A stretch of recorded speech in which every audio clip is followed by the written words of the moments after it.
এইটা হচ্ছে নড়বড়ে বাঁশের সাঁকো, নড়বড়ে একেবারে ঝুঁকি নিয়ে যাতায়াত করতে হয় সাধারণ মানুষকে। এবং তারা দাবি করছেন পাকা পোক্ত ব্রিজের। কি দাবি করছেন তারা দেখুন। আমরা হাওড়া জেলায় বাস করি, আমাদের হুগলিতে বাজার দোকান সবকিছু, আমাদের নদী সেই বাঁশের সাঁকো পার হয়ে যাতায়াতের খুব সমস্যা। পাকার ব্রিজ হলে কি হবে বলুন তো, এখান থেকে কলকাতা যেতে খুব শর্ট টাইমে কলকাতা চলে যাওয়া যাবে। কোনো রুগীকে মনে করে খুলে নেবে, শর্ট করে চলে যাওয়া যাবে। হ্যাঁ, সময়ের জন্য এপারে ছেলে মেয়েদের স্কুলে যায় আর যায়, এখানে যেতে পারে না ঠিকভাবে, মানে সময় লেট হয়ে যায়। এটা তো ভেঙে যায় পুরো, তখন যাতায়াতের খুব অসুবিধা হয়, তখন তো খেয়ে দিয়ে যাওয়া আসা হয়। এটা যদি পাকা হয়ে যায় তাহলে সুবিধা হবে, বাচ্চা কাচ্চা নিয়ে বয়স্করা যায় তাদেরও অসুবিধা। কথা বলবো প্রতিনিধি শুভদীপের সঙ্গে। শুভদীপ, কত বছর ধরে তারা দাবি জানিয়ে আসছেন, আর এখানকার সাংসদ কি আশ্বাস দিচ্ছেন এর মধ্যে হবে কিছু? একেবারেই অয়নদা, এই দাবি কিন্তু দীর্ঘদিনের, দীর্ঘ বাম আমল থেকে কিন্তু এই দাবি উঠছে। একের পর এক এমএলএ পরিবর্তন হয়েছে খানাকুলে, কিন্তু এই দাবি তাদের মেটেনি। এবং তারা এই কটা এলাকার মানুষ এইরকম ভাবে যাতায়াত করেন সংক্ষেপে জানতে চাইবো। একেবারেই দেখো, এই নদীর যে সংযোগস্থল মুন্ডেশ্বরী এবং রূপনারায়ণের সংযোগস্থলে রয়েছে এই ব্রিজ, এবং একদিকে রয়েছে হাওড়ার উত্তর বাটোরা এবং অন্যদিকে রয়েছে হুগলির খানাকুলের মারোখাড়া পঞ্চায়েত। এর ফলে বহু গ্রামের মানুষ দুই পারে যাতায়াত করেন। এবং পানশিউলি বাজার রয়েছে যেটা হুগলির, হাওড়ার বহু গ্রামের মানুষ কিন্তু এই বাজার দোকান করার জন্য এই পানশিউলি বা হুগলির পানশিউলি বাজারের উপর নির্ভরশীল। এর ফলে প্রত্যেক দিন কিন্তু কয়েক হাজার মানুষের যাতায়াত রয়েছে। সাংসদ আশ্বাস দিয়েছেন শুভদীপ, আমরা আশা করব সাংসদ নিশ্চয়ই সক্রিয় হবেন। ইতিমধ্যে আমরা বেশ কয়েকটা ব্রিজের প্রপোজাল আমরা পাঠিয়েছি, তার মধ্যে কিন্তু এই পানশিউলি প্রপোজালটাও রয়েছে। ওটা যদি হয় তো, যদি খুব তাড়াতাড়ি আমরা করতে পারি তো সেটা সকল মানুষের উপকার হবে, শুধু খানাকুলবাসী বলে নয়, যে খানাকুল থেকে পানশিউলি হয়ে যে হাওড়া বা আমতা যাচ্ছে সেখানকার মানুষেরও যাতায়াতের ব্যবস্থাটা কিন্তু সুগম হবে বলে মনে করি। আর এইটার এই অবস্থা, পাকাপোক্ত ব্রিজ চান। আর এখানে দেখুন খেমচি নদীর ওপর এইটা একটা সাঁকো, সেটাও বেঁকে গেছে একেবারে। পারাপার করবেন কি করে খেমচি নদীর ওপরে এইভাবে একটা সেতু, কাঠের সেতু, এটাও প্রায় বাঁশের সাঁকোর মতোই। হেলে পড়ায় চিন্তায় 50 থেকে 60 পরিবার। প্রশাসনকে জানিয়েও লাভ হয়নি বলে দাবি। পুলের সমস্যা, পুলের উপরে যাইতে আসতে পারি না। বর্ষা আসলে হ্যাঁ পুলটা ভেঙে চলে যায়। আমরা এই পারেই থাকি, বাগানের লোকগুলা সব আসে যায়, হ্যাঁ ওদের অসুবিধা হয়। 10 বার 15 বার জানাইলাম, পঞ্চায়েত কোনো শুনে না, বলে যে আমি কি করব। এই যে 10 সাল 11 সাল হয়ে গেছে, ওই জল যখন শুকে তাহলে ঘুরে যায়, বাগান হয়ে ঘুরে যায়। আমরা বলছি যে একটা পুল বানাই দাও, হ্যাঁ তো বলতেছি যে এখন আমাদের কাছে ফার্মের পয়সা নাই, হ্যাঁ আমরা কোথায় দিয়ে করে দিব।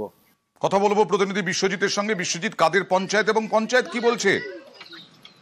দেখো, স্থানীয় পঞ্চায়েত সিপিএম এর, এবং সিপিএম এর পঞ্চায়েত হওয়ার দরুন এই অবস্থায় এরকমই কটাক্ষ করছে বিজেপি। কিন্তু তৃণমূলের প্রধান জানাচ্ছে যে তারা বিষয়টা জানে, ওয়াকিবহাল, এবং বিষয়টা নিয়ে তারা দ্রুত সমস্যার সমাধান করবে। আপাতত এই যে বাঁশের সাঁকো তা মেরামত করা হবে, এবং বিষয়টি যেহেতু ব্যয়বহুল তাই মহকুমা পরিষদকে জানানো হবে এখানে পাকাপোক্ত সেতু করার জন্য। কিন্তু বাসিন্দারা দেখছেন সামনে বর্ষা, এই যে অবস্থায় রয়েছে এই বাঁশের সাঁকো তাতে কিন্তু ভয়ঙ্কর, অবশ্যই দেখেই তো বোঝা যাচ্ছে ভয়ঙ্কর। যদিও প্রধান বলছেন আপাতত সারানো হবে, নিশ্চয়ই দ্রুত ব্যবস্থা নেওয়া হবে। আমরাও আশা করি। এইভাবে বৃদ্ধরা কিভাবে যাতায়াত করবেন? বিষয়টা আমার জানা আছে, আমার নজরে আছে। আমি এর আগে আমাকে কয়েকবার ওই এলাকা থেকে লোক মানে অবজেকশন করছে, তো আমি অনেক চেষ্টা করেছিলাম এই বিষয়টা নিয়ে, পঞ্চায়েত অফিসেও জানানো হয়েছে। এবছর আমি কিছুদিন আগে ওখানে গিয়ে দেখি একই পরিস্থিতি। তো আমি নজরে আছে কিন্তু আমি কিছু করতে পারছি না। তো আমি মানে চাইবো যে মহকুমা পরিষদ থেকে যদি এই ব্রিজের ব্যবস্থা করা হয় বা পঞ্চায়েত সমিতির থেকে যদি করা হয়, তাহলে আমার এলাকাবাসী মানুষজন খুবই উপকৃত হবে, ওদের সুবিধা হবে। এই ব্যাপারে খাল বস্তির যিনি পঞ্চায়েত মেম্বার আছেন উনি আমাদেরকে জানিয়েছেন, এই ব্যাপারে আমরা জানি। কিন্তু যেহেতু ওখানে পার্মানেন্ট কোনো সলিউশন করতে গেলে ফান্ডটা একটু বেশি লাগতেছে, যেটা আমরা জিপির পক্ষ থেকে সম্ভব না।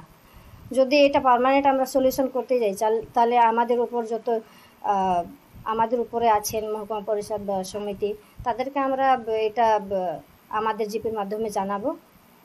তাতে এটা তাড়াতাড়ি সম্ভব এটা করা যায়।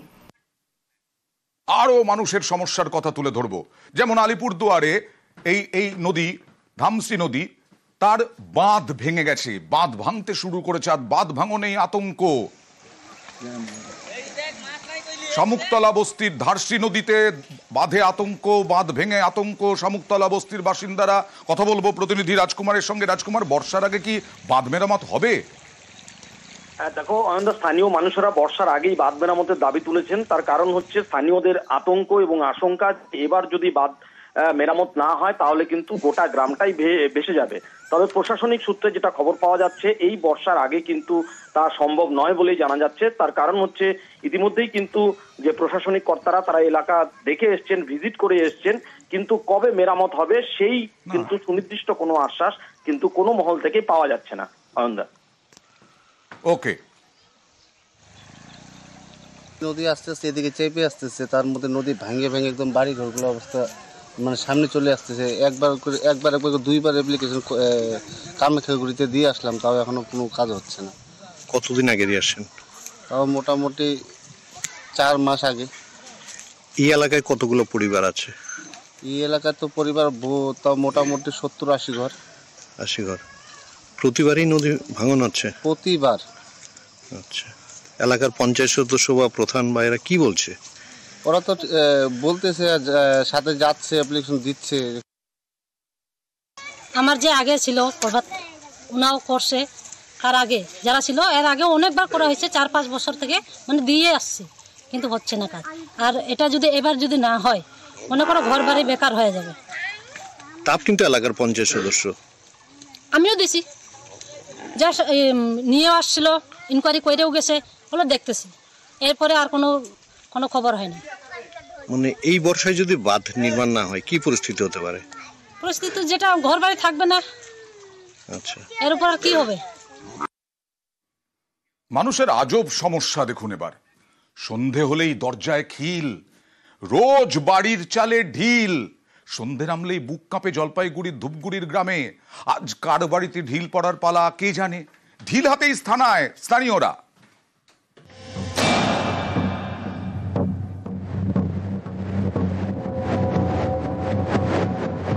দুপুর পেরিয়ে সন্ধ্যা হলেই বুক কাঁপে জলপাইগুড়ির ধূপগুড়ির গ্রামে অজানা আতঙ্ক। ধূপগুড়ির গ্রাম ঝাড়শালবাড়ি, এখানেই অজানা আতঙ্ক।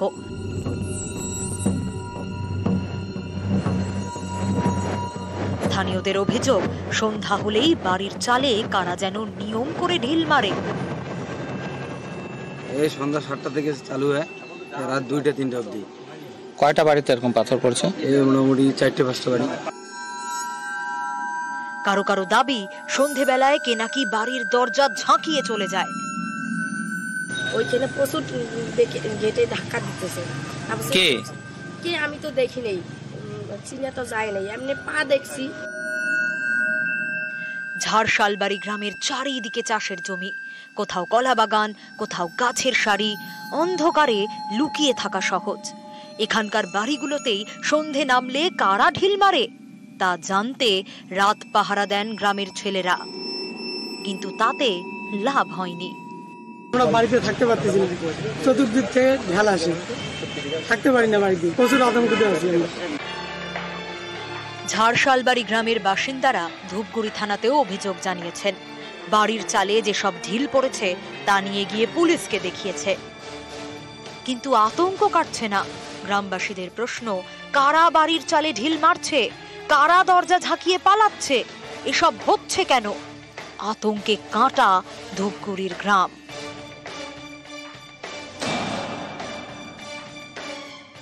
এই ধরনের ঘটনা এর আগেও হয়েছিল মাগুরমারি অঞ্চলে। ভূত বলে কিছু নেই, যে তারা হয় রাজনৈতিকভাবে কোণঠাসা বা তাদের বাড়িটার উপরে কারো নজর আছে, সেখানে তাদেরকে ভয় টয় দেখিয়ে কম দামে বিক্রি করে দিয়ে এরিয়া ছেড়ে চলে যেতে হবে। পুলিশই এটা সমাধান করতে পারবেন, কোনো ব্যাপারই না এটা। ধূপগুড়ি থেকে রকি চৌধুরী, নিউজ 18 বাংলা। বাংলাদেশের সীমান্তবর্তী উত্তর দিনাজপুরের বিভিন্ন জায়গায়, ইসলামপুরেও আকাশে সন্ধে নামতেই কি দেখা গেল? আলোর রেখা, এটা কি? আকাশের বুকে অদ্ভুত দৃশ্য। ইসলামপুর সহ বিভিন্ন জায়গা থেকে ক্যামেরাবন্দি সেই আলোর রেখা, জেলা জুড়ে কৌতূহল। তবে এটা কোনো মহাজাগতিক কোনো দৃশ্য নয় বলেই মনে করছেন জ্যোতির্বিজ্ঞানীরা।